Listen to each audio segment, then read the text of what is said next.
Right, good afternoon, Chairman. Good afternoon and welcome to the virtual meeting of the Lincolnshire Health and Wellbeing Board. My name is Councillor Sue Woolley and I'm the Chairman of the Board. Welcome to all members and officers in attendance today. The audio feed of this meeting is being broadcast via the County Council's website, and I would also like to welcome the members of the press and public who are listening to our meeting online today. Anyone invited to speak during today's meeting should unmute their microphone and switch on their camera. Please turn off your camera and microphone when not participating. If you wish to speak, please use the chat function and type "speak" as a comment. All officers and members are welcome to use the chat function. Requests to speak will be collated by Alison Christie, Programme Manager, Strategy and Development from Public Health, and Katrina Cope, Senior Democratic Services Officer, will indicate in the chat when a new item has begun. It's my intention, wherever possible, that decisions will be reached by consensus. In exceptional circumstances and where decisions cannot be reached by consensus of opinion, voting will take place and decisions agreed by a simple majority. If you're experiencing any IT issues during the meeting, please end the call using the red phone icon and rejoin the meeting using the link previously provided. If you experience connectivity issues while speaking, please turn your camera off as this may help. If you continue to experience IT issues, please contact Simon Firth, IT engineer, for assistance. Can I also ask that members who are intending to leave the meeting or are returning to the meeting indicate using the chat function? Officers do not need to do so. Can I please ask Katrina Cope, Senior Democratic Services Officer, to confirm the presence of all members, officers and guests in attendance at the meeting? Thank you, Chairman. Good afternoon, members. Could I please ask you to confirm your presence when your name is called? Wendy Bokett. Present. Councillor Hugo Marfleet. Present. Councillor Ron Oxby. Present. Councillor Nigel Pepper. Present. Councillor Mrs Sue Woolley. Present. Glenn Garrard. Present. Thank you. Heather Sandy. Present. Thank you. Derek Ward. Present. John Turner. Yes, present. Councillor Donald Manstead. Present. Joanne Davison. Present. Mike Hill.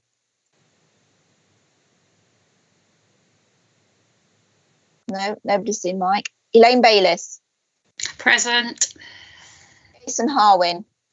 Present. We also have the following officers, guests and observers present at today's meeting. We have Alison Christie, Programme Manager, Strategy and Development, Public Health. Present. Sam Neal, thank you. Sam Neal, Assistant Director, Prevention and Early Intervention, Public Health. Present. Thank you. Gareth Everton, Head of Integration and Transformation. Hi, President. Thank you. We also have guest Steve Bedser from the Local Government Association. Present. Thank you. Michelle Howard, Assistant Director for People, East Lindsey District Council. Present. Thank you. And we have an observer today. We have Janet Inman, Non-Executive Director from NHS Lincolnshire CCG. Welcome, Janet. Present. Thank you. Thank you for that, Trina. I would particularly like to welcome Steve Bedser, Michelle Howard and Janet Inman. And in various guises, I know you and will obviously be hearing from you later. Can we now move on, Trina, to apologies? Thank you, Chairman. We have received apologies from Councillor Mrs Bradwell, Councillor Nick Worth, Councillor Rob Kendrick, and we've received apologies from Mark Jones, Police Commissioner, but we have Joanne Davidson here subbing for him today. Okay, thank you for that. We move on to item 2, which is declarations of councillors' interest. If any member would like to declare an interest, can you please indicate in the chat function now by typing speak? Alison, do we have any members who would like to declare an interest? No, there are no declarations. Okay. That's always assuming I've allowed people plenty of time to type. Moving on to item 3, minutes of the meeting of the Lincolnshire Health and Wellbeing Board held on the 9th of June 2020. This item is to confirm and sign the minutes from the last meeting of the committee on the 9th of June 2020 as a correct record. I'd like to propose the minutes as a correct record. Do I have a seconder on the minutes? Second it. Thank you. Any member abstaining from the vote, please indicate in the chat function now by typing abstain. Alison, has any member indicated in the chat function they'd like to abstain? No, they haven't. Okay. Any member voting against the minutes, please indicate in the chat function by typing against. Again, Alison, has anybody indicated they are against the minutes? No, they haven't. In the absence of any votes against, the minutes are confirmed and signed as a correct record. We now move on to the item 4 on the agenda, action updates. And I'm to advise you that the report on page 13 is for information only. Are you happy as a board to agree to note the action updates? If anybody disagrees, can you again type in the chat function? Anybody, Alison, has disagreed? No, no disagreements. Okay, I will take that as accepted then. We now move on to item 5, which are the chairman's announcements. I don't propose to go through these. I'm assuming that you've read them all. However, I am happy to answer questions. You'll find the chairman's announcements on pages 15 to 16, and they are for information only. Can I ask if the board agrees to note the chairman's announcements? Or rather, does anybody disagree? And if so, would you type in the chat function? Alison, do we have any disagreement? No, we don't. Oh, we are doing well this afternoon. Oh, we are, aren't we? My goodness. Okay, moving on to item 6A, the Health and Wellbeing Board review and refocus. I'm going to ask Alison Christie and Steve Bedser if they will present this item. As previously mentioned, Steve Bedser is the LGA consultant who has kindly agreed to support us as we look to review and reset our Health and Wellbeing Board.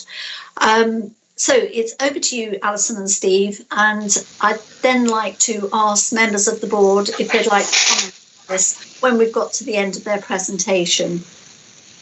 Okay. Okay, if I just start, it's 2 or 3 years since we reviewed the membership and the purpose and focus of the board. And we, at the last meeting, we did mention that we had intention to do this, primarily because obviously with the changes at the CCG, there have been quite a number of changes in membership needed as a result of that. So we thought it was an ideal time to look again at the membership and at the terms of reference to see whether those were still fit for purpose. So that was the main driver for thinking about needing to do the review. Obviously, we're in the middle of the COVID-19 pandemic, and we also wanted to take the opportunity to refocus the joint health and wellbeing strategy priorities.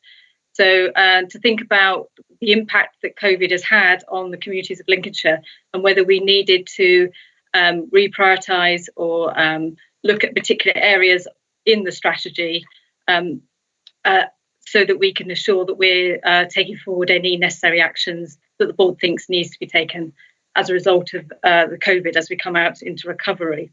So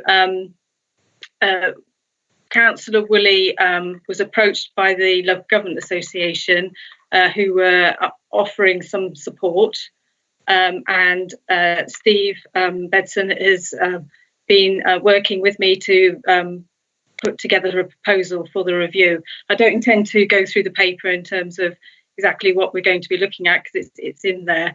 But basically, we're looking to run 2 workshops. The first workshop will be to look at the membership and the purpose, and the second one will be a wider event with partners to look at the priorities. I have to caveat that this work will be subject to there not being a significant spike in COVID. If we have a major second wave, then obviously some of this work may need to be put on hold because of public health capacity and our key partners' capacity to support this work. So, Steve, I don't know whether you want to say anything. Well, thank you, Alison, for your comprehensive introduction. I'd just like to say hello to everybody. My name is Steve Bedser, and I'm an associate with the Local Government Association, and I've been working with the Care and Health Improvement Programme for a number of years now. And I've been privileged enough to work in probably half the health and wellbeing systems, health and wellbeing areas in England in the course of the last few years. I should thank Councillor Woolley for having participated in a piece of research that we did in May to assess what support health and wellbeing boards needed in the light of the coronavirus emergency, and that produced a tool that we badged the Health and Wellbeing Board Reset tool. Councillor Woolley contributed ideas to that tool that the LGA developed nationally, and now we are rolling it out, and we are finding that places like Lincolnshire, alongside many other places, are wanting to refresh and refocus the work of the Health and Wellbeing Board, which previously had been good practice to do that periodically, but the COVID emergency has changed the landscape and makes that a yet more important thing to do. My role is to come in and assist you. One of the things we've long since learned is that the answer to the question lies in the place. You know, there is no blueprint, there is no route map. If there was, I'd have published it and I'd be selling you that. It's actually about what's in the priorities of place are paramount. You know Lincolnshire, you know what's going to work in your place. What I will be able to do is to help you understand what works elsewhere, for you to make a judgment about whether or not there are things that are happening elsewhere that you might want to adopt or you might want to avoid. And then I will provide some critical friends challenge to try and get you to focus on priorities and make sure that you've got a health and wellbeing board that knows what it's doing and will achieve success over time. The paper, I think, is self-explanatory, particularly the section on page 19 covers all of the activity that I'm proposing to assist with, and I very much look forward to working with you all in the health and wellbeing system.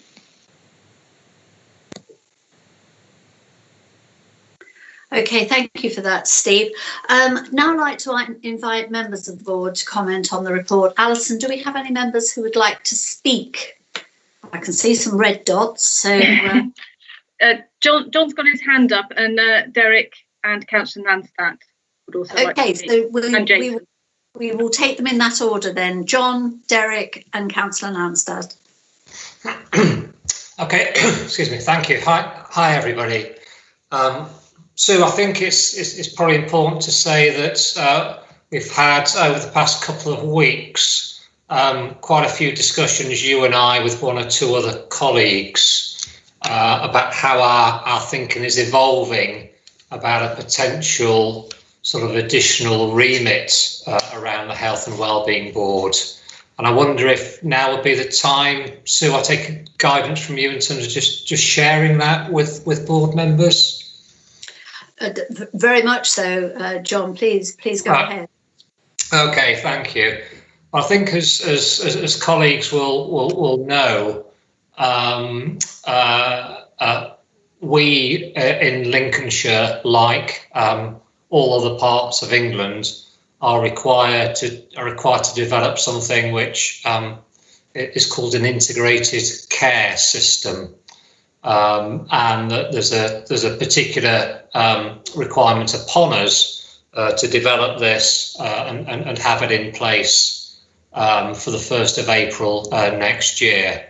I think the practical reality is that we have an integrated care system in Lincolnshire, particularly over the past, I think we've got a really decent track record over the past number of years, but particularly over the past 12 months or so, I think that we can describe a really quite advanced approach to partnership working and trying to develop our services and the way that we work in an integrated way.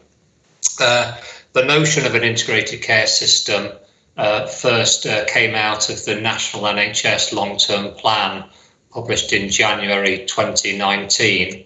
But I think it's fair to say, Sue, that here in Lincolnshire, we regard an integrated care as a joint endeavour, not just between local government and the NHS, but actually with our colleagues in the care sector, care homes and the third sector as well.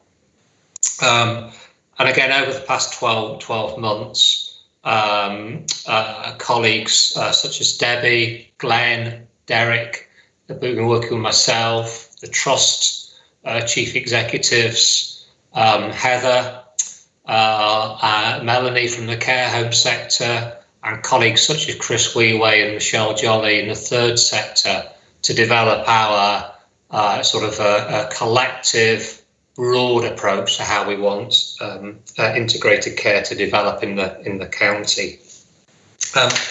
In a nutshell, there is a requirement for us to develop something called an integrated care partnership board to have oversight and some governance responsibilities for how our integrated care system should develop and evolve. And not all, but pretty much a lot of the key players who are around the Health and Wellbeing Board table would be people that we would want to have around the ICS Partnership Board table. And so our thinking has actually evolved whether the Health and Wellbeing Board could develop to actually be the Lincolnshire ICS board as well, rather than us setting up a separate meeting and structure with pretty much the same protagonists having very, very similar conversations. So this is thinking that is in evolution. We've had a number of exploratory discussions recently, Sue, about this, and there seems to be an appetite, certainly I have, and I sense you have, and senior colleagues do, for us to take this thinking forward.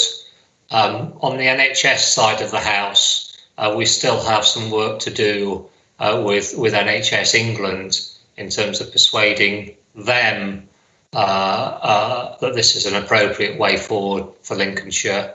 But clearly the fact that the county council and the NHS in the county certainly feel it's something we want to actively explore will hopefully take us a long way forward. So the reason why I just wanted to share that, which is quite fresh and evolutionary thinking, isn't it, over the last few weeks or so, is clearly because if we do get the green light to work this up, then that needs to be a fundamental part of the sort of review and reset of the Health and Wellbeing Board that we're scoping out this afternoon. So I'll pause there, Sue. Okay, thank you, John. It seems an absolute no-brainer as far as I'm concerned. It seems like common sense. So there's bound to be somebody somewhere that tries to trip us up without being too cynical. Derek. Thanks, Councillor Woolley. I just wanted to focus specifically on the fourth of the aims of the review, which is to look at the joint health and wellbeing strategy in light of COVID-19. We'll cover the operational side of where we are as a county under the next item, but I think it's worth just members of the board reflecting on. There are 4 impacts of COVID-19, broadly speaking, on health and wellbeing. 2 are immediate and 2 are longer term. Now, the 2 immediate ones are clearly trying to minimise the number of people who catch the disease in Lincolnshire and then go on to develop a more serious disease. The second one is if we don't do that well, then the NHS can be overwhelmed and people who need other services will not be able to get access to them in the way that they ideally would. So they're the 2 immediate impacts. And so far, we've done a reasonable job at that in Lincolnshire, and I hope and I expect we'll continue doing that. I think for the review of what the Health and Wellbeing Board is around and the Health and Wellbeing Strategy, it speaks to the other 2 parts. So the longer term impacts are, because of what we've been doing as a system, people maybe haven't accessed the NHS in the way that they could have done or should have done, and that will have had a medium-term impact on their health and well-being. We've seen that with mental ill health issues, and we'll see that as it progresses over the coming months and years, and I think that's got to be part of the review.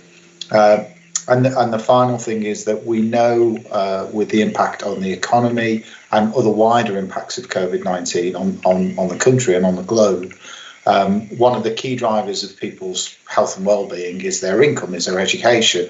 Both of those will have been impacted negatively by COVID-19. We know that. What we need to consider as a board over the next few months is how we want to reflect that in our longer term health and wellbeing strategy priorities. So I just wanted to say the first 3 I think make perfect sense because there are more around the governance and they speak to what John was mentioning. That 4th one, I think some people might go, well, why are we looking at our health and wellbeing strategy at this point? That's why I wanted to just articulate those 4 reasons, and specifically those latter 2, those longer term impacts of COVID-19 on the health and wellbeing of the people of Lincolnshire, are why I think it's important that we review that as well. Okay, thank you, Derek. Councillor Nanstad. Thank you. Just a couple of points about the mechanics of what's on page 19 and 1.3. Just really, what opportunity will there be for district councils to have an input into both the membership and the Refocus priorities? Okay, well, there will be as much of an opportunity as you would like to have. If you wish to participate in the review, then and indeed other district councils wish to do so, they are very welcome to put their thoughts down and through to the board. Okay. Well, thank you. Yes. Thank you. Can I just come in there, Councillor Woolley? Yes. Obviously, the wider partner workshop we're planning for November, invitations will be extended to all districts to attend that, as well as key people from each of the current priority groups around the strategy. So that virtual workshop, which we're planning, subject to any spike in infection, will be open to wider people other than the people that sit directly on the board. Thank you, Alison. That's good to hear. But in any event, there will still be the opportunity for anybody and everybody to feed into the work in general, won't there? Yes, absolutely. Yes. Okay. Thank you, Jason. Thank you, Chair. Again, I certainly welcome the opportunity for the review. I think Derek's touched on it, the importance of doing it now because of what's changing in the county. There's just 3 points for me that I'm particularly keen Steve and the team have a little look at. The first one's about the effectiveness of our joint strategic needs assessment, and actually, is it doing what we need it to do? Is it telling us what we need to know? And is it answering the questions that we need to know as well? I think that's really important. There is some good practice nationally around that. I think we could help. The second one, again, I'll raise it because it's a local one. Role of the police. And I know I've been very fortunate to get the support of the members here for us to be represented as a non-member as such, non-voting member. But I know there's a conversation nationally at the moment about the police itself being a statutory partner around the Health and Wellbeing Board. So again, it'd be helpful if Steve could have a little look at that to see where's that fit and is that an opportunity for us to think about for the future. And the last one is just around governance, linked to the other points that's been raised by John and Derek. But one particularly for me is around the linkage to the Safer Lincolnshire Partnership. Because again, as we know, wellbeing is nothing without safety. And again, making sure that connectivity is where it should be as well. So I'd certainly welcome that, but very welcome and very happy to help play our part in helping that review. Great, thank you. Elaine. You're muted. Sorry, keep doing that. Apologies. Just to speak in support of what John said around the integrated care systems, there are, I think, some emerging really good examples of where the health and wellbeing boards are playing a central part in the ICSs in different places, and I think there's a lot that we could potentially learn from all of that. I think we've got, some really strong foundations in place in Lincolnshire, both in terms of our relationships, but also the work that we've done in the past around aligning our strategies. So in health, we did try when we drafted our Lincolnshire long-term plan to align that with the Joint Strategic Needs Assessment and also the Health and Wellbeing Board strategy. So I think we've got quite a lot already in place. This is going to take us, I think, to the next level, if I can describe it as that. And I think we should use this review as a great opportunity to strengthen, the arrangements that we have in place to the benefit of the population of the county. So I would support the review. Thank you for that, Elaine. Hugo.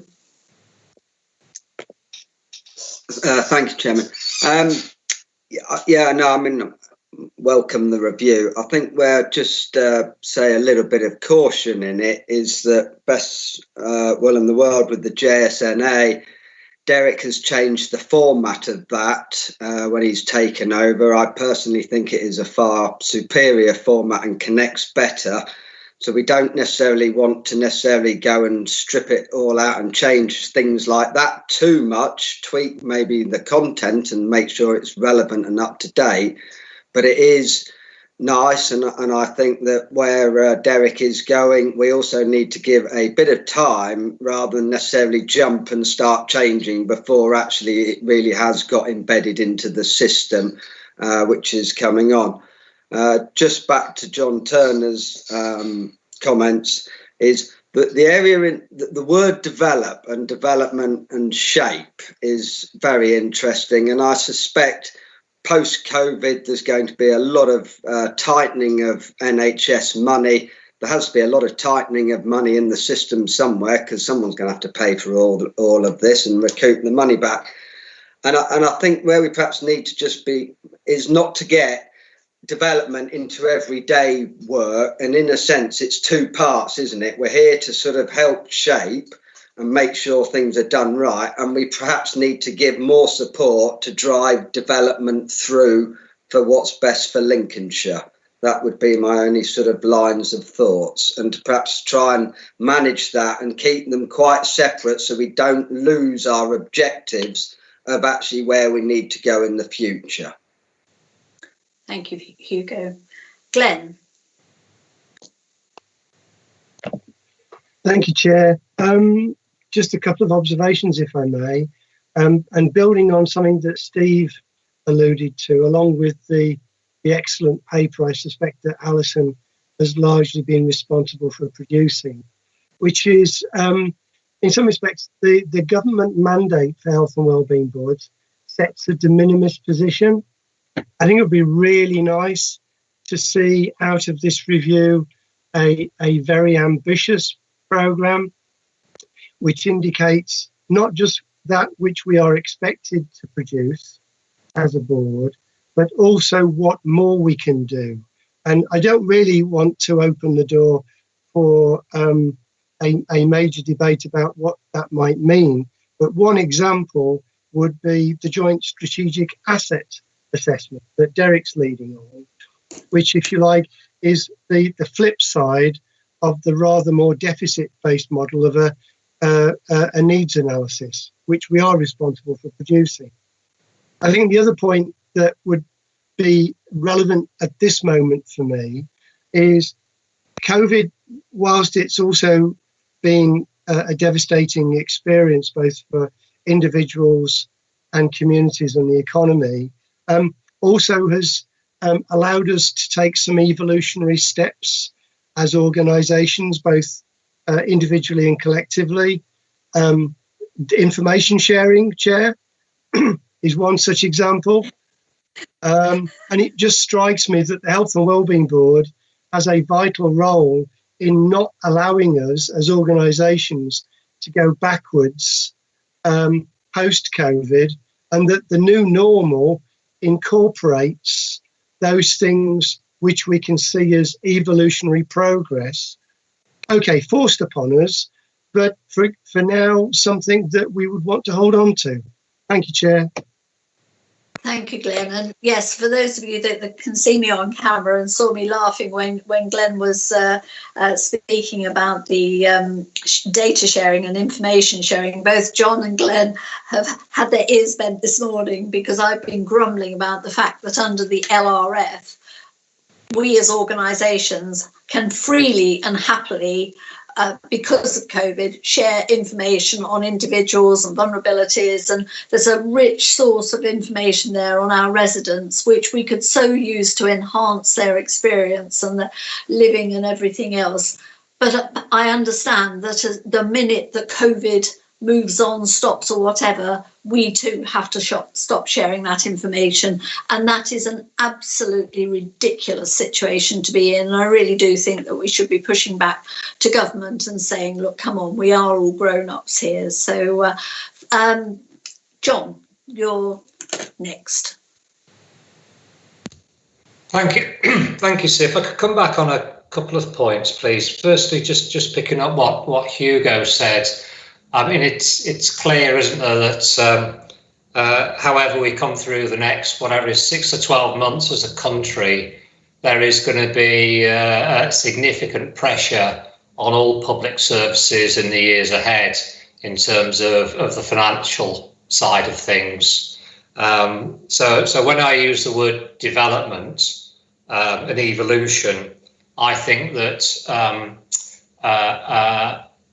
increasingly, government will look to the likes of us, local government, NHS, and our partners in our local systems to make the very best in an integrated way of the resources that we have available to us.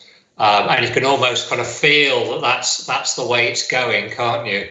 So there will be, I think, a lot of pressure, understandably, for us to sort of advance as much joined up, integrated service planning and delivery that we can possibly, pull off in Lincolnshire.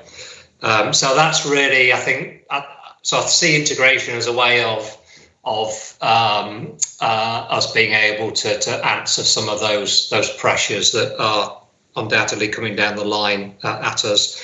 And I also think that if we're working together, as I say, I think we've got a really good track record already, but the way that we need to almost just kind of crystallise and develop that is that with limited public finances, the more sort of, how can I put it, united we are in arguing and advocating Lincolnshire's case to attract money, be that public sector or private sector money, into the county, then the better the people of Lincolnshire will be for that.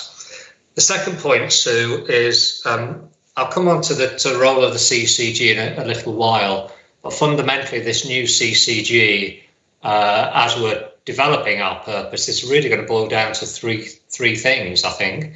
One is how we work with others to improve the health of the population of Lincolnshire. The second is how we work with others to reduce health inequalities in Lincolnshire. And the third is how we work with others to ensure that when people get actual care, it's of the highest quality that it possibly can be.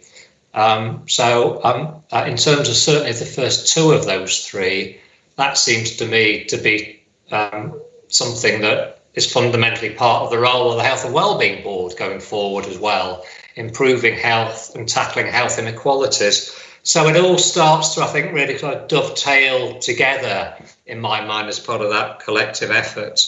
And just picking up Glenn's point finally, I think there's a great opportunity for us to shape this up together over the next 3 to 6 months in a way that is ambitious together for what we can do for the people of Lincolnshire, and to be not just more, how can I put it, more proactive, but also to be seen to be more proactive, and a bit of the infrastructure that others really want to work with and support as well.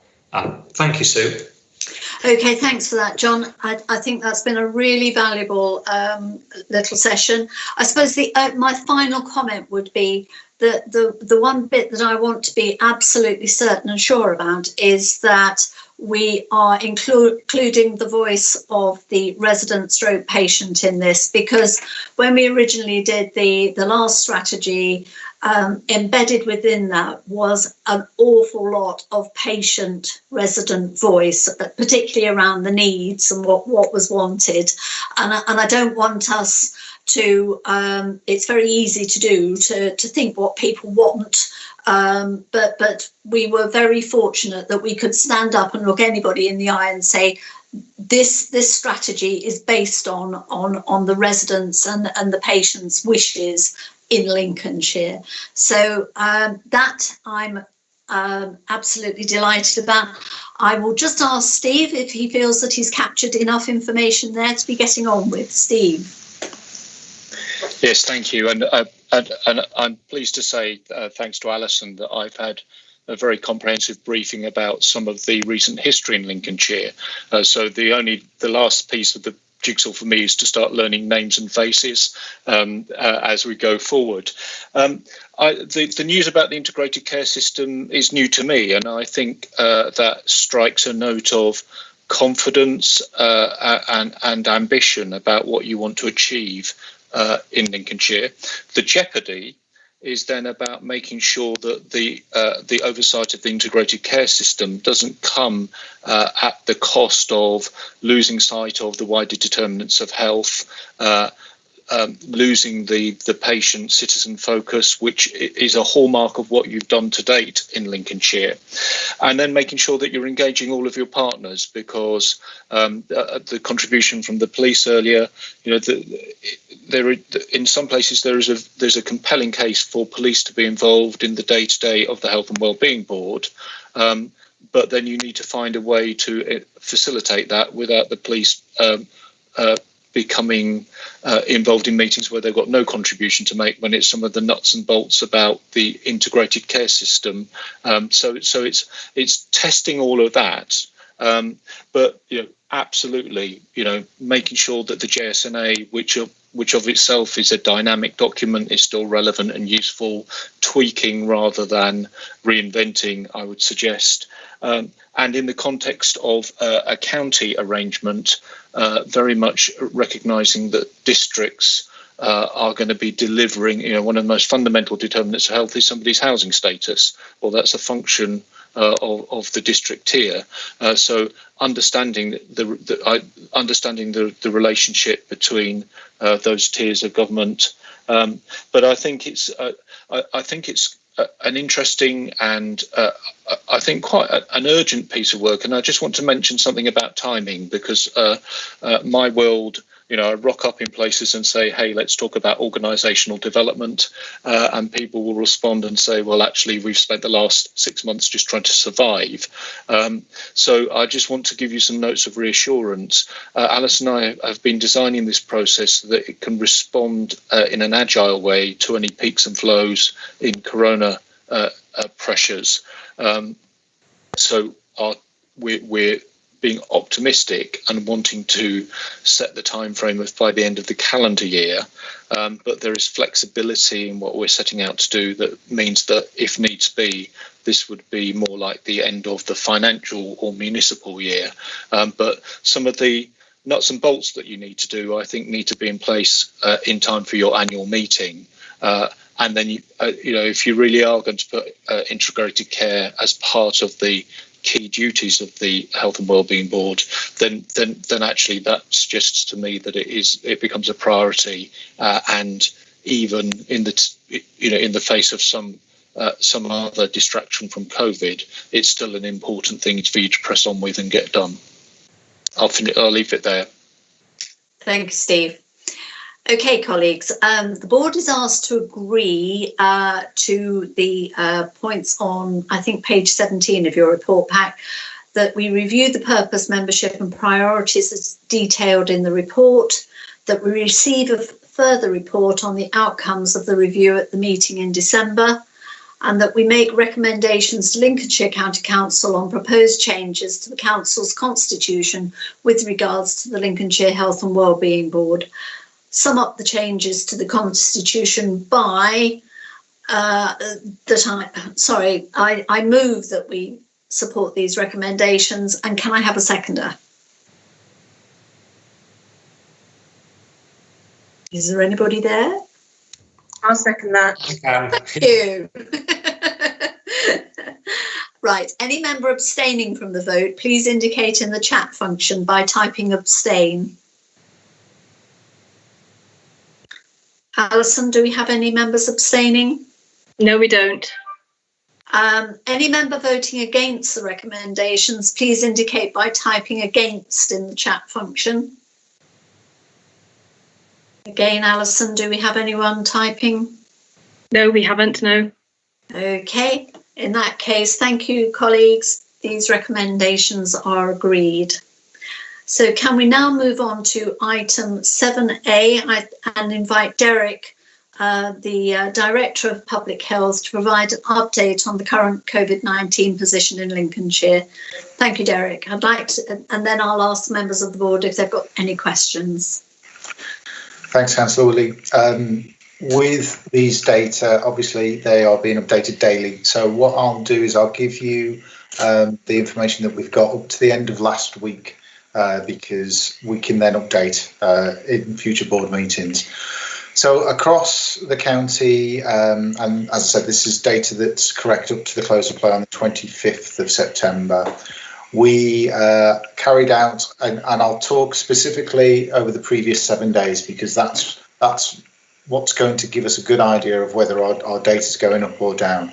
What we saw throughout the summer, just by way of context, is we'd come down from the peak of COVID down to a fairly low level right the way across July and August, where we were seeing 2, 3, 4, 5 cases a day. And then as we came into September, at the beginning of September, we saw quite a significant spike. That pattern was replicated right the way across the East Midlands and actually right the way across the Midlands.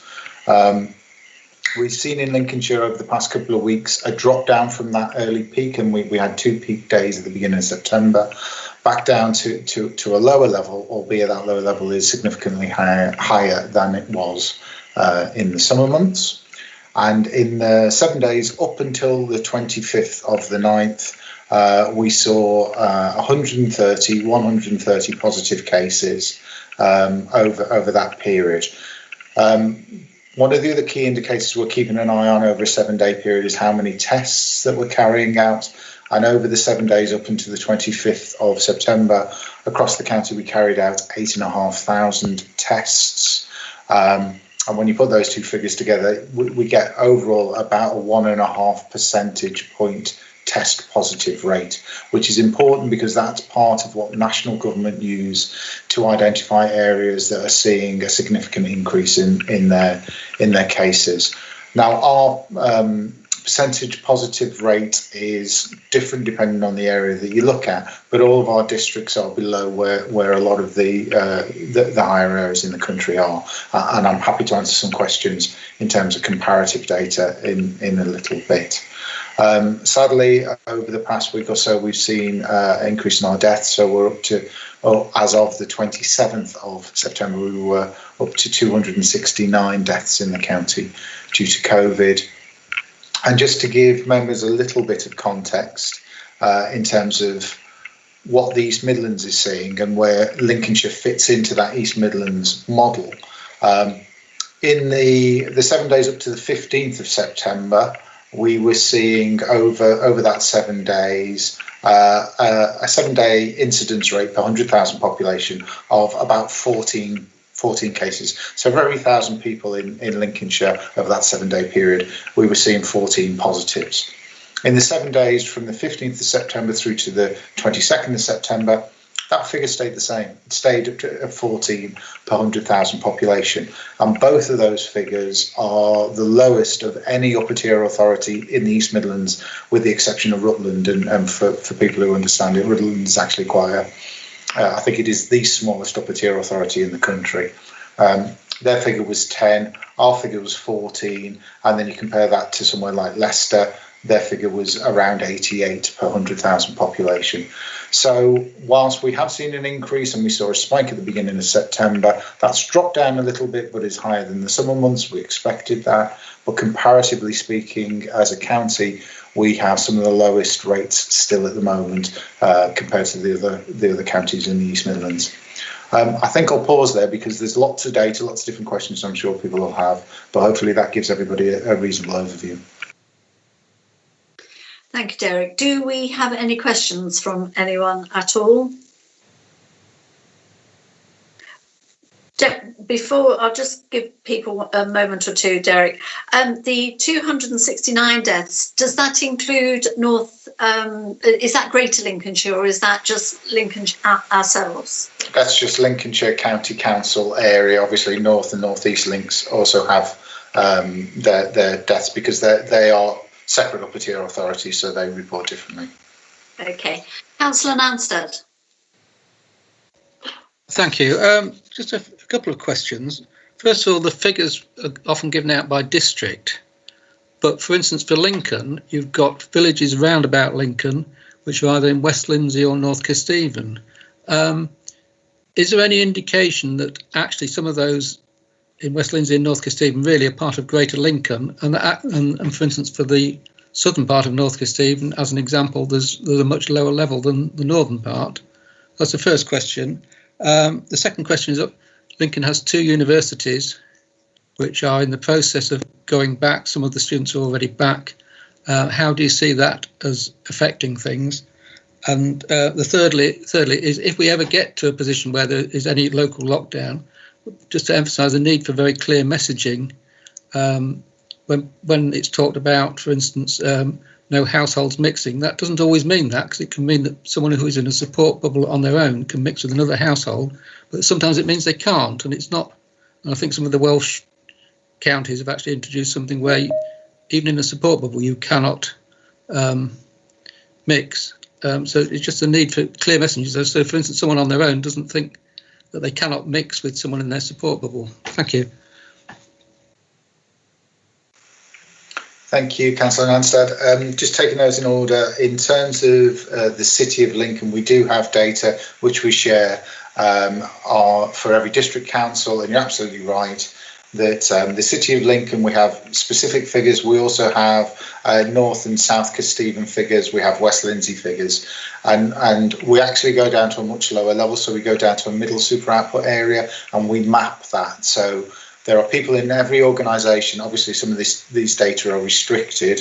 Those data are shown on a map. And what we see, and we know with COVID-19, this is a disease that clusters. So where you see a number of cases, you'll see further cases, and that shows on the map. So there's a higher rate in Lincoln, that's true, and to the north of Lincoln, just over the boundary, we're also seeing cases there, and all of that's visible to members of all of the district councils to look at on the maps. So that's the point about Lincoln. In terms of the universities, yes, we have a very significant number of students coming back.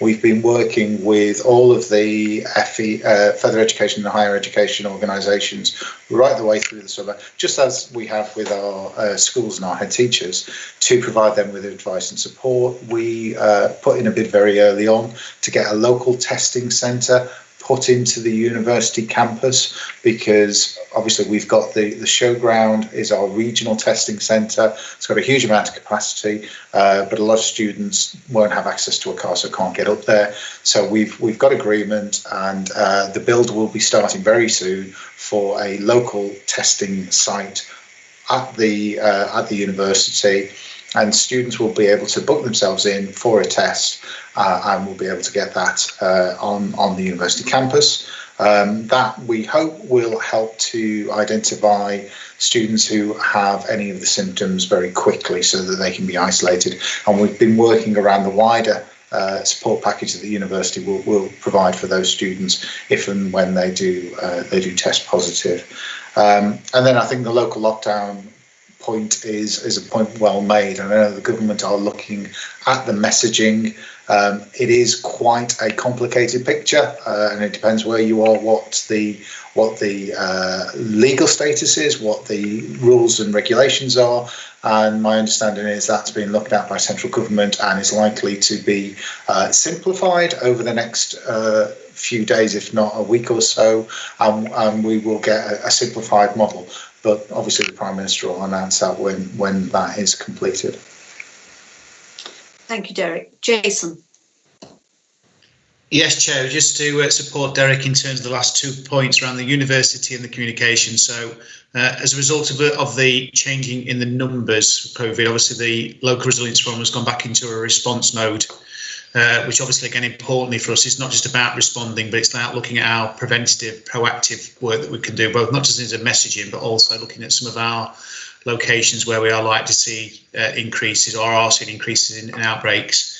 In line with the university, the local resilience forum, again, working with Derek and the team, have done some exercising, continue to do some exercising with the universities to, again, to work out if it did happen there, how would it work. So Derek's touched a little bit around the testing, but clearly there's a wider implications for the county, particularly for the cities, in terms of the location of the universities and the impact on the wider economy as well, because if there was a local lockdown in their locations. In terms of communications, only tomorrow I've got a call with the communications lead for the local resilience forum, where we'll be having that conversation about not just waiting for a lockdown, but like being prepared for it. And again, recognising that our county is very diverse, and we need to make sure that we can get communications to the right communities at the right level at the right time as well. So just to give you assurance, that's what's in place. Thank you. That is good to hear, Jason. Much appreciated. OK, is there anyone else that would like to say anything at all? OK, well, on that note, then, I would like to ask members of the board to note the COVID-19 position update. Thank you. We now move on to item 7B, and if I remember rightly, I think this now becomes the John Turner Roadshow, because I think you're speaking to several items, John. So the 7B is an item that provides the board with an update on the new arrangements relating to NHS Lincolnshire Clinical Commissioning Group. So I will now pass over to you, John. Thank you.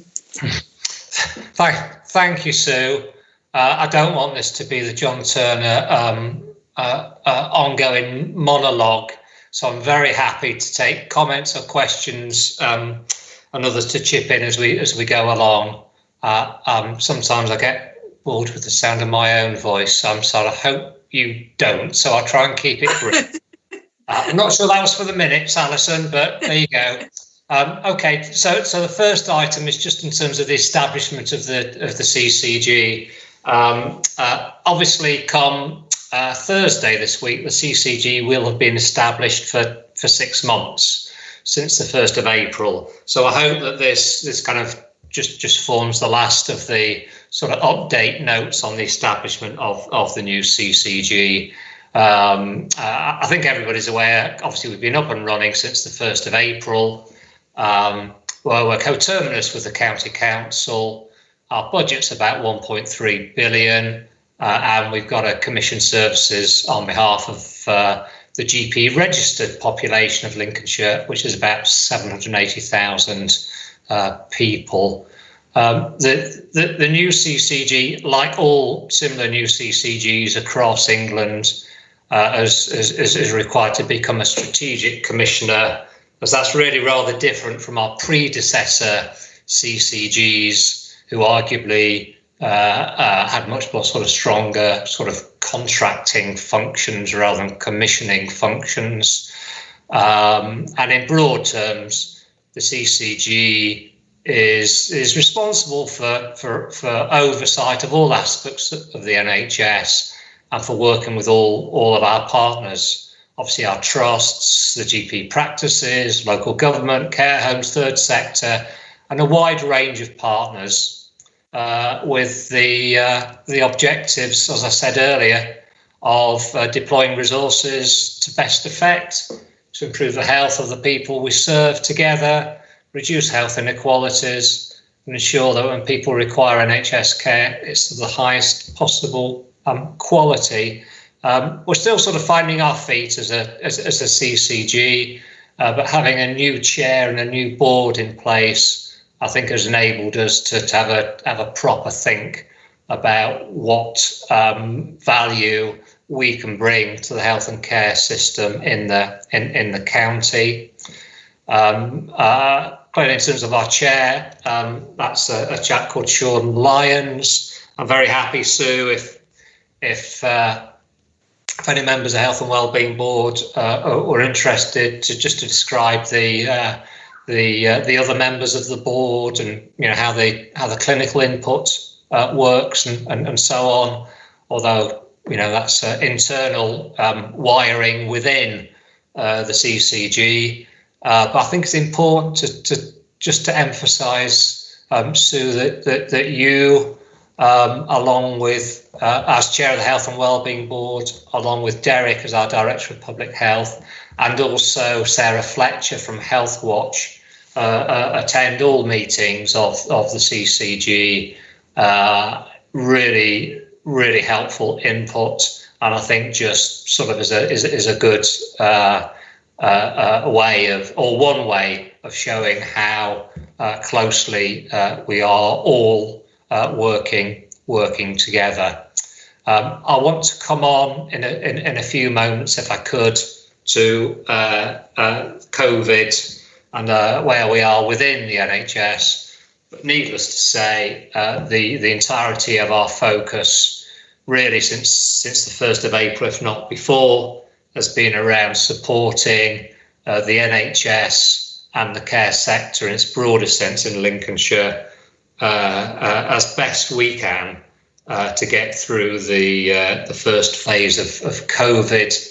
That's what matters, and I sense that we've got another 6 or 7 months minimum ahead of us, haven't we, in terms of some really difficult challenges and stuff we have to do together with COVID.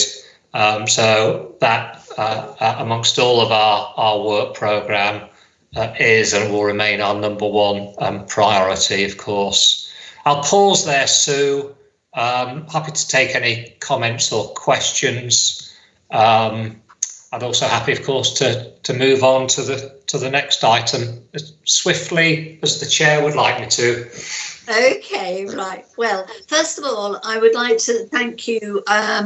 You've mentioned it here, but I would particularly like to thank you at your AGM last week, making the reference to Derek, Sarah and I in our various capacities to the general public. I believe is as good a message as anybody did anything to just articulate the way that we are all trying to work together. And I know that we had quite a concentrated AGM as far as if it didn't affect St Mary's in Stamford, then it was Grantham Hospital, and you thought, well, where's the rest of Lincolnshire in this? But it was for me, that was a really, really helpful and welcome comment that you made. So I'm not sure, does anybody else wish to speak at all?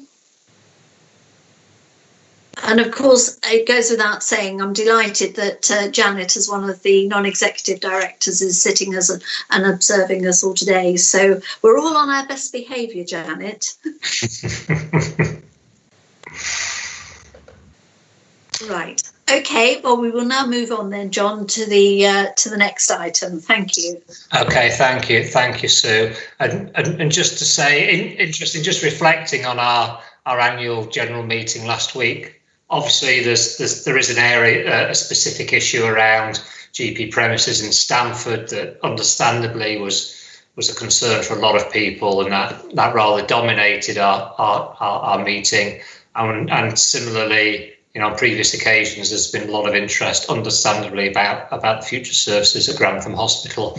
I think the thing that we really need to think about, notwithstanding those important issues, is we need to inject a bit of fire and ambition into ourselves, don't we, about how we are improving or want to further improve the health of the people of Lincolnshire, how we do want to tackle health inequalities, how we do want to ensure people get great integrated joined up care in local communities, wherever that happens to be across our very large county. And I just hope as we go forward, we're able to really corral a lot of interest and support and ambition around those points. I'll just come off camera for a moment whilst I read my paper.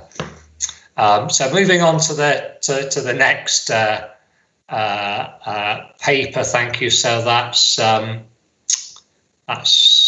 7C, isn't it? Yes. Sorry. Just bear with me, everybody, please. I think the paper probably really speaks for itself. In that we're currently going through 4 phases within the NHS in terms of our response to COVID. They're detailed there in the background. The phase that we're currently in is phase 3, which is called the full recovery and restoration of NHS services. This is a mammoth task, actually, for our NHS trusts, our GP colleagues, and others who we work with.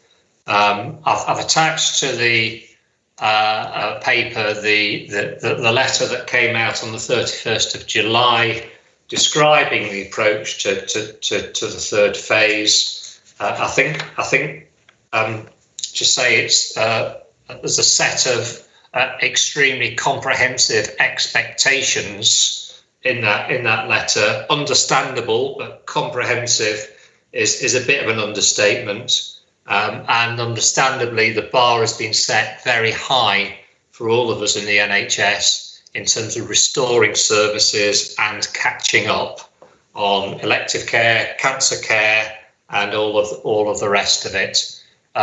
Actually, at the beginning of last week, we submitted a very comprehensive plan to NHS England in terms of how we were restoring and recovering services, which obviously we've been doing now for a couple of months.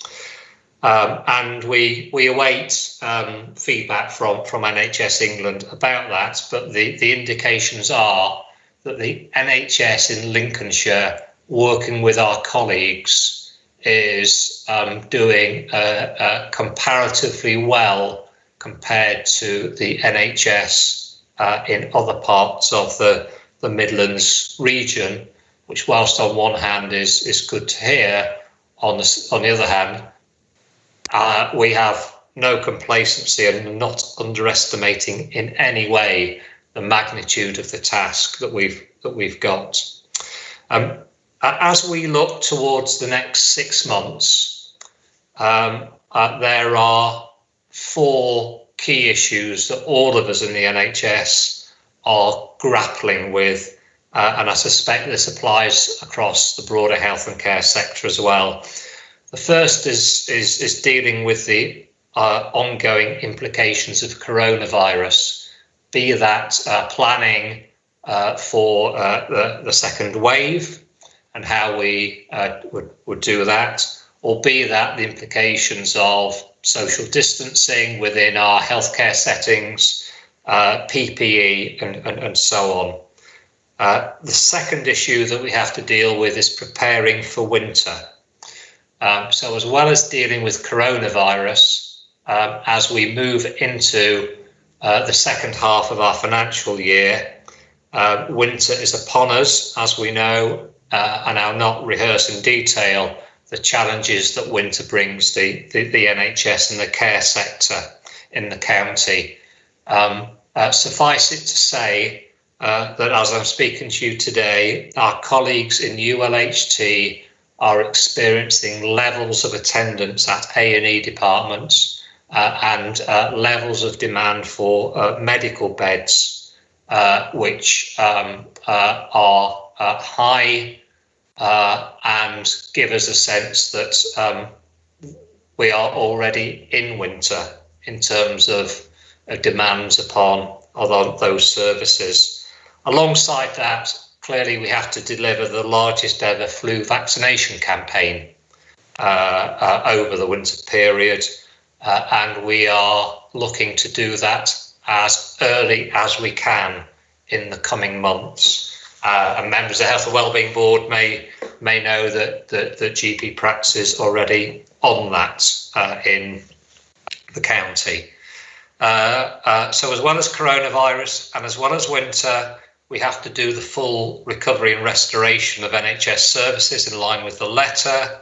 The priorities for us are elective care, so catching up on people's operations that were put in abeyance, cancer care, and making sure that we're able to deliver a whole range of screening, diagnostic and interventional services that cancer patients need, diagnostic care and primary care, particularly making sure that our GP practices are supported to offer a full range of services to their population, albeit most of that, not all of it, but most of it is now virtual rather than face-to-face. And there are three further concerns we have. One is for the overall mental health impact on the population of the coronavirus, and if more people lose their jobs, the implications it will have on them, their families, and the communities that we serve. We're also concerned that health inequalities have become exacerbated through coronavirus.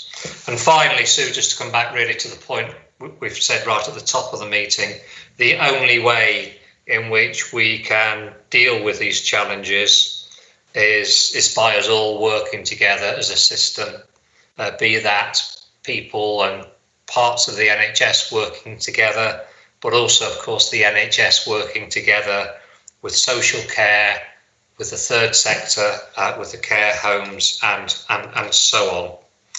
So I will pause there. It is a mammoth task that we in the NHS in the county have that is facing us over the next 6 months. We know it's going to be very difficult for us and for partners, and frankly for the population we serve as well. And we need to remain and are committed to remaining flexible and agile in terms of how we meet the demands, because if the last 6 or 7 months is anything to go by, this will be a very difficult period, and new additional things will come on to the priority to-do list very quickly and urgently, and requires us all to work together to respond to. So thank you, Sue. I shall pause there.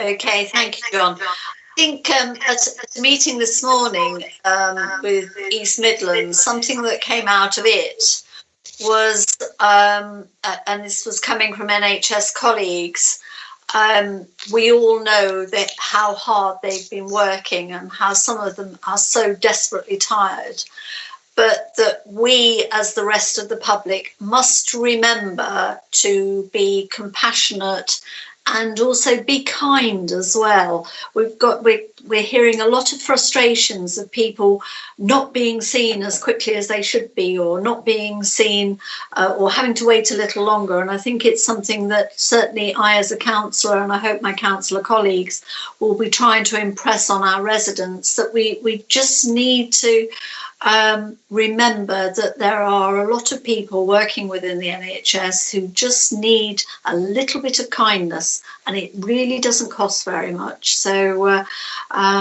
thank you in anticipation, and I just desperately hope that in the nicest sense we're all terribly wrong and that nothing very much happens over this winter, but I sense that probably that's not going to be the case. Yeah. Could I add, Sue, thank you very much for those comments. We know that in terms of the first peak, thankfully, Lincolnshire had just about the lowest transmission rates in the country, certainly up there or down there with the lowest rates. We know that in our hospital services, we have some of the lowest number of deaths in hospital.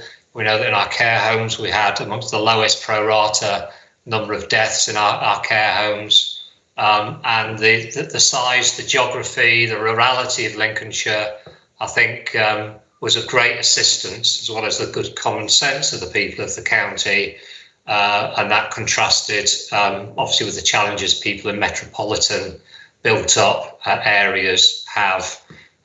Whilst there's no complacency at all about the next 6 months, at the moment our biggest concern actually is for our staff, for the welfare of the workforce. So quite frankly, there's a lot of tired people around. It has been exhausting, and clearly on the back of the Prime Minister's statement to the population last week, we are looking at, the next 6 months and asking staff to continue to do all they can together to get us through that long period and the winter period as well. So these are challenging times for the staff, and the whole test and trace issue for us does raise a concern about how many staff may be asked to self-isolate as a result of the test and trace discipline, and the extent to which that may cause us not to be able to quite be there with all of our services, and obviously that impacts on staff who would still be in the workplace. So there's a range of different challenges going forward. Thank you, Sue. Okay, Wendy. Yes, thank you. Just a couple of points. Firstly, the flu vaccines on the coast, we haven't even started yet, which is a real concern to me. Not only for our elderly population, for myself actually, because I was recently diagnosed with asthmatic and I've had a real problem for the last 3 years. So Hawthorne and Beacon haven't started any programmes yet, which, as you know, we've got a very high elderly population on the coast. And I know Boots now have stopped doing their vaccinations as well. They said they've not got any more vaccines, so that's a bit of a concern for us on the coast. I mean, not nothing to do with you exactly, but it is a bit of a worry that we've not even started doing any of the elderly people yet. My second point is visiting and information still is a little bit wishy-washy. Is not quite the right word, because that would be disrespectful, because I know, as you've said, all your staff have worked wonderful. But Boston, we've got these codes, haven't we, still, that they go out on a code that you use now, and you have to, when you ring up, you have to use this code and to get information, and it just doesn't seem to be working brilliantly.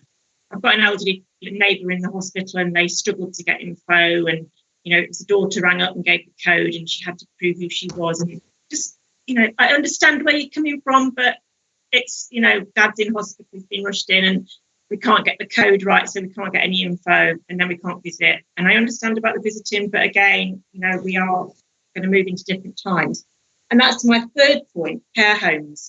Still not getting any. And then again, I know the NHS ones are different to the private ones, so we've not got a lot of, we can't do a lot about the private ones, but we are running now into so many months where a lot of these elderly people haven't seen any relatives whatsoever.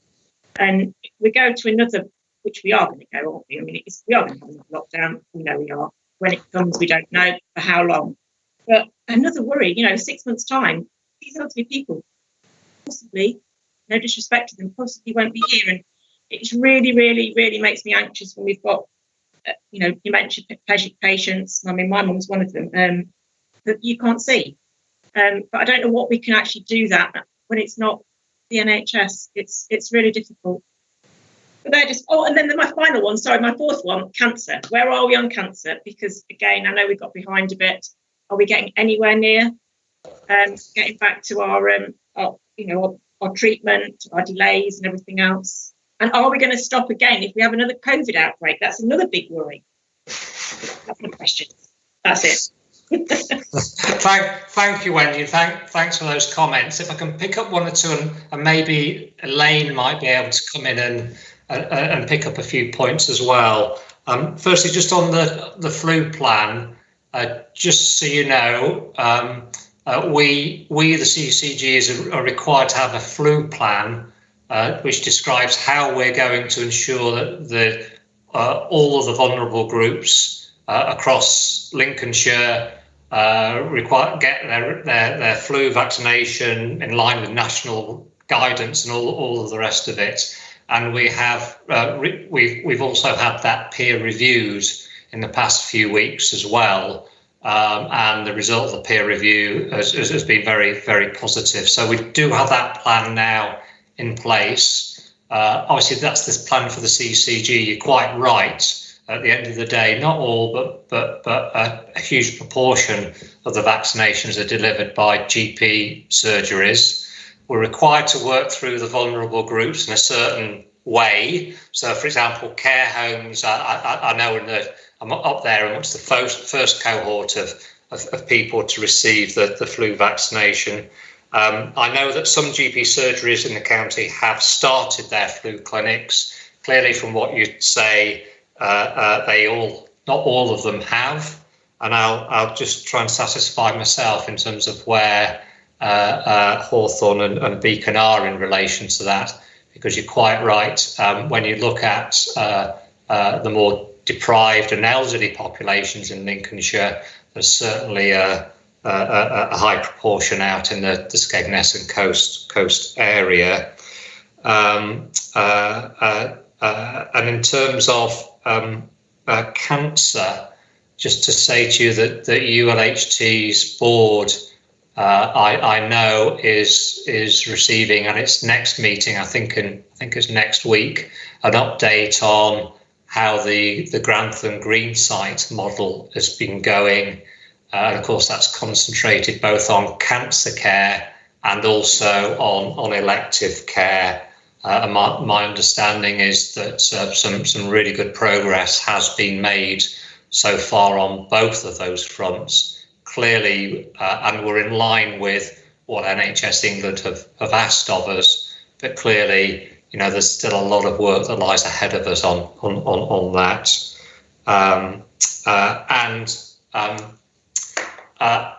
Whilst we don't know, I'm clear in my own mind that we will be continuing to run as much of the NHS normal essential services as we possibly can, whilst also accommodating coronavirus patients. So I think it's possible, but I think highly unlikely that we will be in a position that we were in back in March of essentially stopping a vast range of services. So I think the trick for us is going to be keeping all of our normal services going as best we can whilst accommodating coronavirus patients. That's certainly the mood music I'm picking up from both our regional and our national directors. So I don't know if Elaine wanted to come back, any points in relation to ULHT, or Glenn on the care homes question. Elaine? No, I think John's covered it off. I mean, we are dependent very much in Lincolnshire on being able to maintain Grantham as a green site, i.e. one that, you know, we can manage the infection prevention control as best we possibly can. And we are making great progress in taking through our cancer patients and people who have a urgent clinical need for surgery. And we are well on track to be able to clear the backlogs. The problem is that those people who didn't come forward for treatment during the lockdown are now starting to present. So no sooner are we clearing the lists or making headrows into the list, then the next bow wave is coming and the lists are going up. But certainly in our endoscopy, as an example, we've actually achieved what we intended to achieve plus. So it does demonstrate that we have some really effective processes in place, given that everything takes much longer because of the need to manage the infection prevention risk in between each and every single patient, as you'd expect us to do. So John's right, the board of ULHT will consider how we move forward on that on Tuesday, so can't predict the outcome of that at the moment. Thank you. Thanks for that, Elaine. Glenn, is there anything you would like to add to that? But then, would you like to then also answer your question, or ask your question rather? You've got your hand up anyway. Thank you, Chair. So I suppose much of what John has said might also apply to the 18,000 care workers in social care in Lincolnshire. Which is more than all the people who work in the NHS in Lincolnshire. I think particularly focusing in on the care homes, though not to the exclusion of the other groups. I think we've been really fortunate, as Derek has said, in having relatively low transmission levels. I think in part that's a factor of the early discharge protocol, which we'd agreed with the hospitals, notably ULHT, so that we weren't moving people from hospital without a known COVID status into a space involving a lot of other vulnerable older people.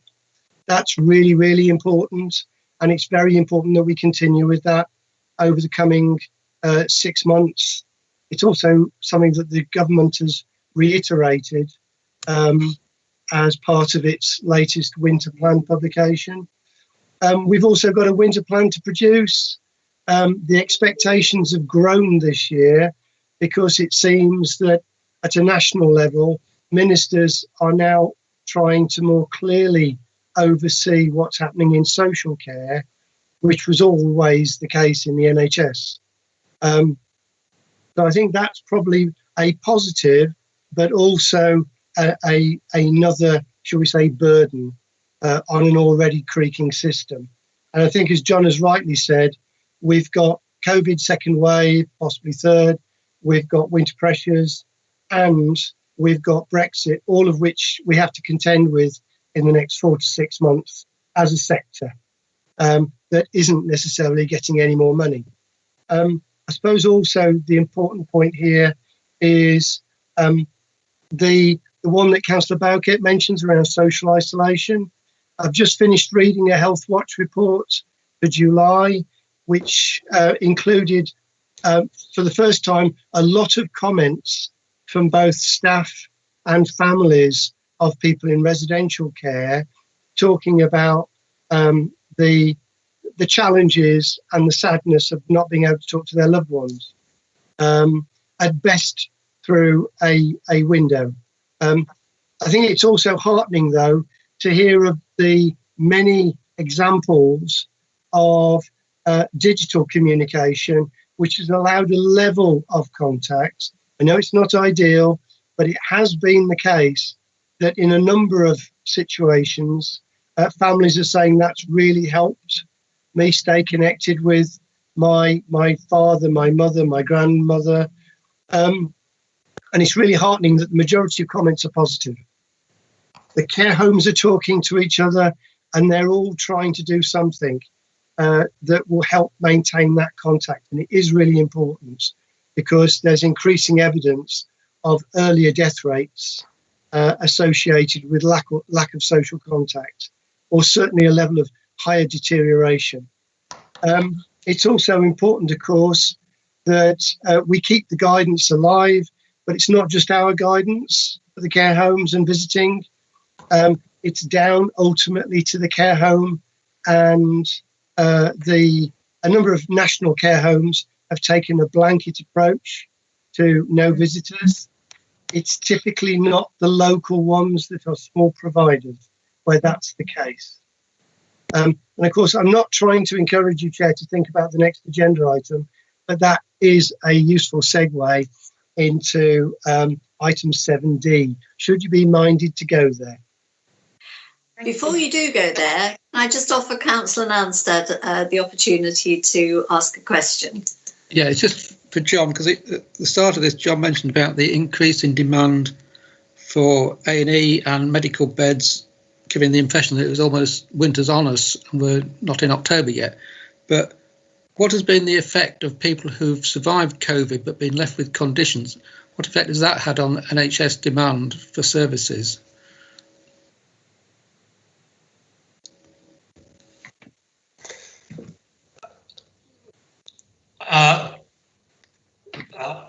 The straight answer is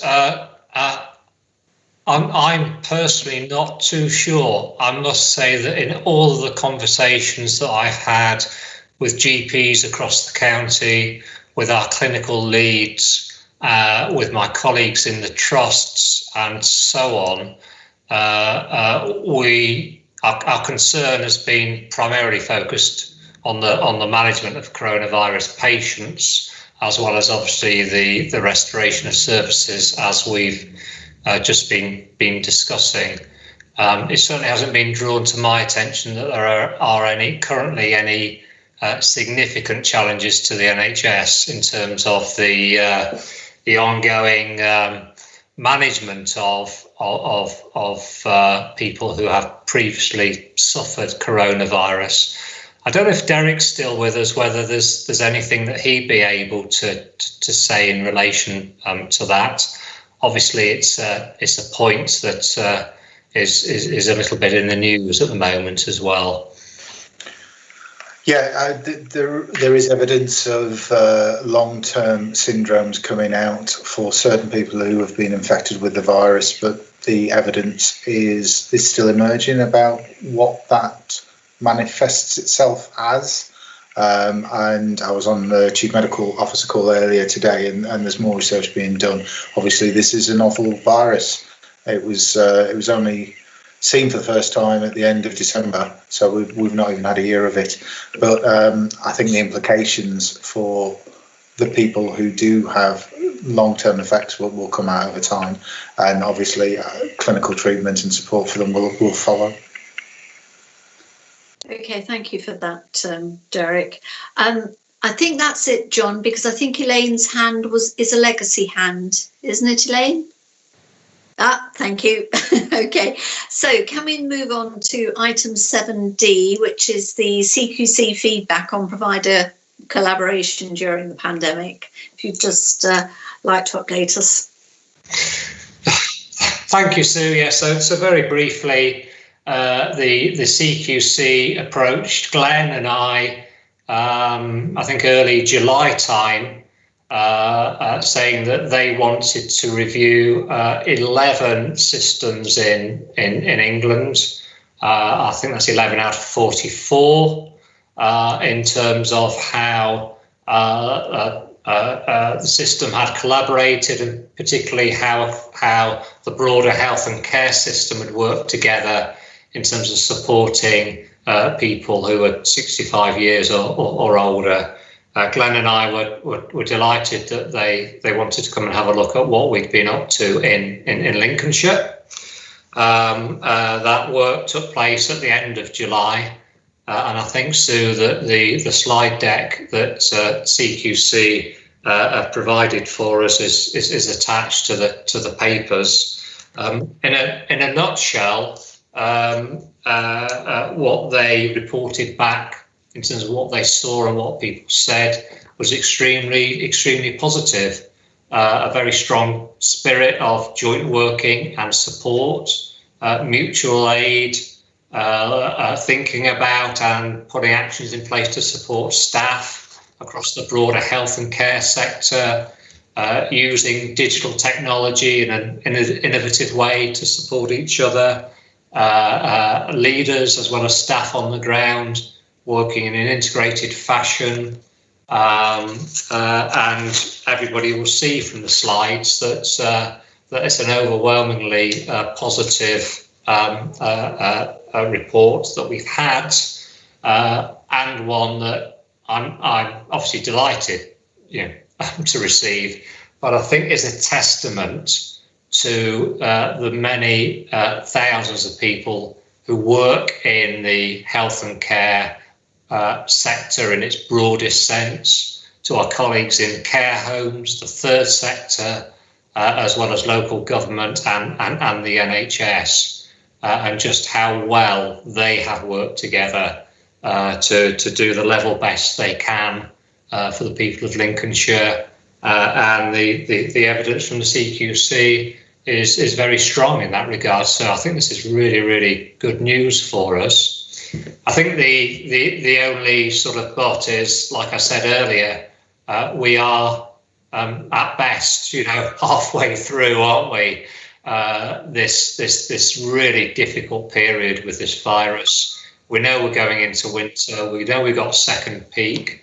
We know we've got a whole raft of challenges that we'll need to be agile in terms of how we respond to. So I think that from me, there's a message here with CQC of we need to keep working in this fashion to deal with the challenges that are upon us in the weeks and months ahead. So there can't be any room for complacency in any way. There's one or two learning points that we must take on board, and we're committed to doing so. So I think I'd say lots of encouragement, but I for one ain't going to get carried away with this, because we know there are going to be some really difficult challenges, as I say, upon us. So happy to again pause there, Sue. Okay, John, and I mean, I must say that if ever there was a case of a Lincolnshire solution to a Lincolnshire issue, this was probably it. And it was quite interesting. I was interviewed by CQC on this matter, and their perception of what a health and wellbeing board might do or could be doing. And my pushback to them a number of times was, you're asking me an operational question and I sit at a strategic level.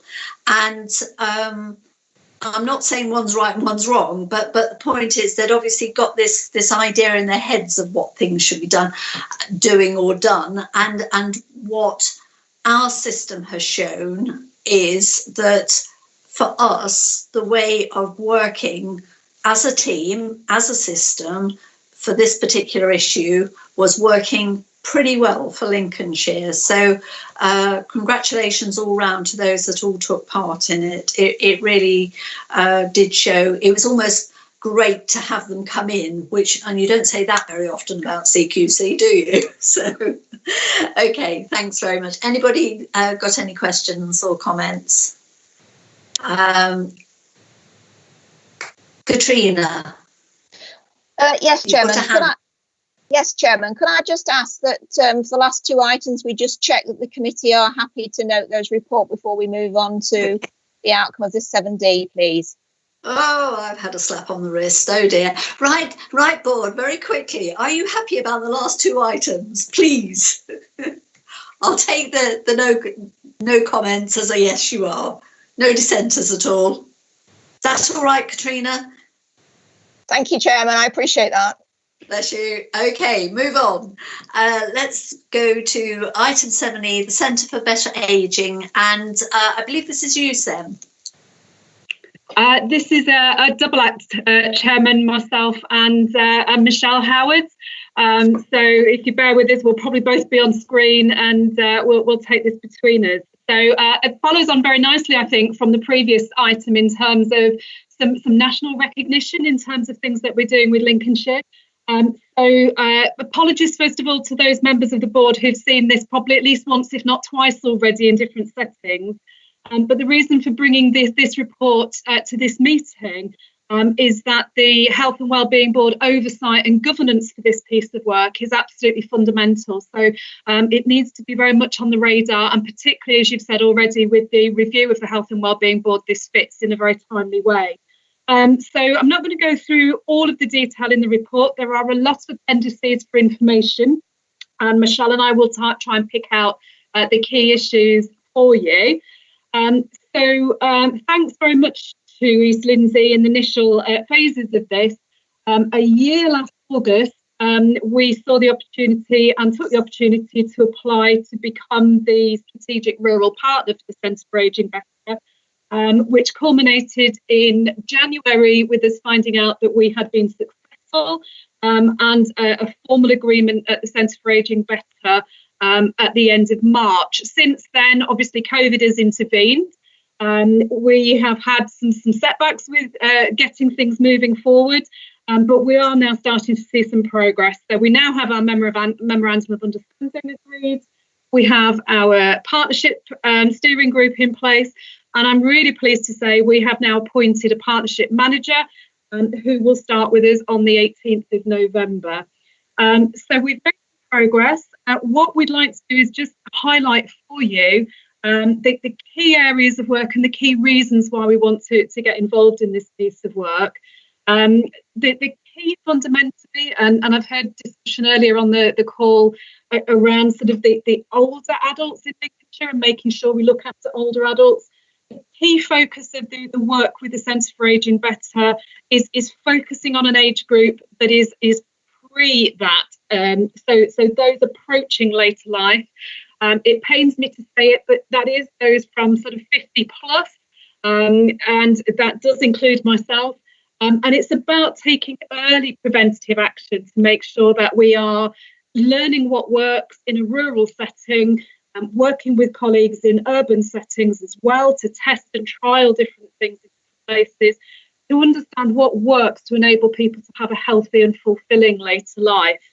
For us in Lincolnshire, this is very much about accelerating some of the things that we've been doing already, but also innovating and sharing what you said just now in terms of being on a radar nationally for what we're doing, being able to make those connections, and most importantly, to influence back into central government. So the Centre for Ageing Better colleagues have a direct line through into central government, into ministers, and their views are sought in terms of shaping national policy, funding direction, etc. At that point, I'm going to hand over to Michelle to say a little bit about where we're at in terms of the focus and the priorities, and then we'll take some questions at the end if that's helpful. Thank you. Okay, so I think one of the first things to pick up on, and it's interesting that COVID has actually, obviously been such a key discussion topic through this meeting today. And what we've done with the MOU is actually sort of look at it again through the context and lens of COVID, because we know there's a risk that COVID could disproportionately impact in areas with high levels of deprivation, but also our ageing population. So as you sort of look through the appendices, you'll see that COVID sort of shapes the priorities there. And just picking up on what Emma said, what the partnership gives us is the opportunity to have real impact and relevance at a local level, but then that influence and reach at a national level, which is really important across the system. And actually the Centre for Ageing Better have fed back that the system approach in Lincolnshire came through really, really strongly throughout the submission process and all of the work that we've done. So we look forward to developing that. There are 4 priority areas from Ageing Better's perspective. So homes, communities, work and health. And you'll see within, I think it's Appendix 2, we've sort of lifted the national goals and priorities of the Centre for Ageing Better. We've picked up the things that fed into our submission, the collective work and the aspirations for Lincolnshire partners, and started to suggest some of those things that might form part of a work programme. Some of the key things for initial programmes of work are around housing, so improving the quality and standard of existing housing, making best use of resources, for example, the way we adapt properties, the way we prevent people from needing to access hospital or care. But then moving forward, also looking at things such as employment opportunities, and this one is particularly important in the context of COVID. So how do we ensure that people can remain in work or can reskill, return to work, and what can we do working collaboratively across partners of this board, but also the LEP. So we are at the stage now, we have a steering group in place. We're hoping if with the agreement of the board, the governance arrangements that are proposed in reporting to this board are agreed. And then we've got a number of delivery mechanisms. So for example, the Housing, Health and Care Delivery Group, we've got partnerships around physical activity. It doesn't make sense for us to be creating anything new. This is really about accelerating, building capacity, and actually being able to show the outcome and the change that we achieve through this partnership as well.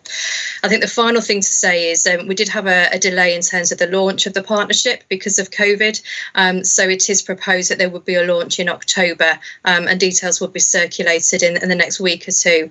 But that really is the opportunity to get this partnership off to a strong footing, and then be able to keep reporting back to this board in the future. Thank you very much indeed, Michelle. And if I'm right, Sen Michelle, we are trying to focus in Lincolnshire on future-proofing within that age group of 50 to 65, aren't we? So those of you that might be within that arena are not pointing fingers at anybody, but if you'd like to think about it, and it's sort of trying to think about your later life and how you can remain having a comfortable existence, hopefully in your own home for as long as possible, in your own community for as long as possible. Absolutely. And I think one of the things that we do know is that quite often people are perhaps wait until there's a crisis, wait until they're not well, or to think about moving house, or to improving their lifestyle, etc. So this is about very much trying to encourage people to think about those sorts of things. And I think one of the key things that struck me as we were doing this piece of work, and I think has come very much to the fore through COVID, is when we look at our own workforces, very many within our own public sector workforces fall into that age group. We don't want to lose people, we want to be able to retain people. And to do that, we maybe need to be more flexible about our working practices, but we may be able to want to encourage people to reskill, to do different things, etc. So that entire package around health and well-being, work, connection in the community and where you live, sort of join together all of those different factors, really. Okay, thank you. Questions, anyone? Jason, you have a question or a comment? Yeah, thank you, Chair. Thanks, Sam. Thanks, Michelle. I think I touched on it. I think my first meeting we went to, I think this was discussed, didn't we? We are just refreshing, which has been delayed because of COVID, the rural community safety strategy and our priorities. Because again, recognising, and I do fall into this. You may not believe it, I fall into this category in a month's time. So it's even more important we get it right, isn't it? That certainly in terms of vulnerability and exploitation, particularly around the issues around fraud, courier fraud, etc., we are seeing increased numbers in our communities. Bearing in mind, particularly 25% are obviously above this age group anyway. So again, not saying it needs to change the priorities for this piece of work you're doing, but I'd be keen that we link into you because you'll be engaging with the same communities that we need to engage with at the same time. So it's just for me to pick up and make sure the team do that. Good to hear. I think that's really helpful as well in terms of digital, because I think one of the things that COVID has brought to the forefront is exactly that issue around digital being really helpful. We've seen a lot of people get involved through that age group and become more digitally connected, but the ones who don't tend not to quite often because they're concerned about scams, etc. So we need to make sure we can support those who have engaged that way, but also overcome some of those fears with others. And I'm sure there's a conversation there to have with the Centre for Ageing Better. Sorry, Sam, I jumped in. Wendy. Thank you. Well, obviously, because I'm chair of Health and Housing and Care Delivery Group, this has obviously been set up for me because I do come well into this age group. And obviously, I need looking after in my elder life. But obviously, we at the Health and Housing Care Delivery Group, all the 7 districts are behind this. You know, it's fantastic that we've got this, especially on the coast. We know we've got lots of old people that we need looking after. And I just think this post will work well with the DFG post, and we get that there. It will sit within the Health Housing Care Delivery Group. It sits with all the districts, with County Council. It's just a no-brainer. You know, it's what we've needed for a long time, and it just joins everybody up, and including the police as well.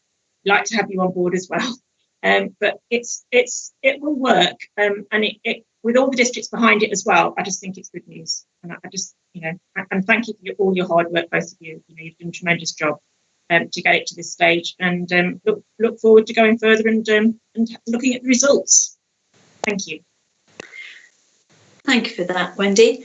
Okay, now before I get told off again, let's just go back and make sure that the board, as per page 105, notes the report. Is everybody happy with that? And I'm going to take it that if there's no comments or anything in the chat function, that you're all in agreement that we note the report. Okay, thank you very much indeed. Glenn, Better Care Fund, item 8A. Thank you, Chair. So this has become something of a saga, which I regularly report on to Health and Wellbeing Board. However, having said that, the Better Care Fund is a key element in the financial viability of our collective system, notably across health and social care. It also incorporates the DFG component, which is transported across to the districts every year. So it's a very, very singular exercise in integration in its own right.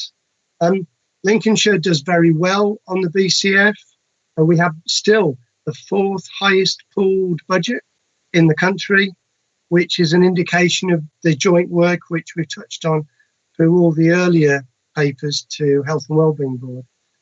2 things to refer to in the paper. The first is that in the introduction, we talk about the government's intention to have a 3-year plan for the BCF. Frankly, I think that's probably wishful. I very much doubt that anything is going to be decided on the BCF other than on an annual cycle, which has been the case for the last 2 years. The other thing to bear in mind is another sentence in the report. The national conditions, planning and reporting requirements for the Better Care Fund for this financial year are still awaited. I think that what that tells you is that we are going to get a very light touch regime again this year, as we did last, but we will get probably something in the Chancellor's statements later in the calendar year about 21-22, but it'll be kept very light touch. Having said all of that, the one thing I did want to profile for the board is the performance report, and in particular, up until the end of 1920, what was generally speaking a good news item in terms of key performance areas, such as discharge, reablement, and placements into care homes. The one area that has been touched on earlier by John and by Elaine that I think we all need to be nudged on is non-elective admissions, not the back door of the hospital, but the front door. This is where the pinch point typically lies in our system, and it talks to what we need to do better in the community across both primary care, social care and housing as collective endeavour if we're to prevent more people unnecessarily going into hospital. And that for me, Sue, will probably be a key priority for us over the next year or two as a Health and Wellbeing Board. Thank you. Happy to take questions. Thank you, Glenn. Are there any questions from anyone or comments? No? Well, oh, wait a minute. Yes, there is. There is a question from, oh, no, it's Katrina saying item 8A. So with no further questions or comments, can I ask the board to note if they are happy with this report? And if you're not, can you pop it in the chat function now? Otherwise, we'll assume that we can move on. I can't see any comments, so we will move on. Thank you, Glenn, for that. And we come to action log of the previous decisions. Is there anything that anybody wishes to make a comment on the previous, on the action log? Again, if you have any issues, can you put them in the chat? If not, I will assume that you are happy to note the report.